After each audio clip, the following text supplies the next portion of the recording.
আপনার পিছনে যদি বদনামকারী লাগে মুস্কি হেসে আলহামদুলিল্লাহ বলে ফেলেন। তাদেরকে আটকাতে যায়েন না, তাদেরকে বাধা দিয়েন না, তাদেরকে রাস্তা খুলে দেন। কর, আরো কর, বিনা বেতনে পাবলিসিটি কর। হাইপার হইেন না, সাহস থাকলে সামনে আয়, এক বাপের সন্তান হইলে দেখা কর, দরকারই নাই।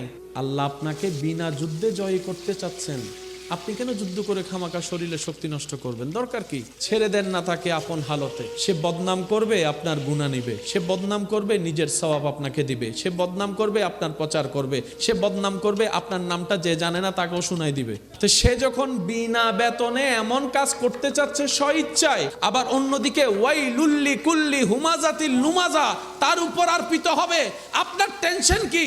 আপনার কাজ হচ্ছে রবের উপর ভরসা করে ধৈর্য ধরে বসে থাকা, আর কোনো কাজ নাই। করতে দেন দুশমনকে দুশমনের কাজ, করতে দেন আপনার চাচা জেঠাকে সম্পদ খাওয়ার কাজ, করতে দেন একদিন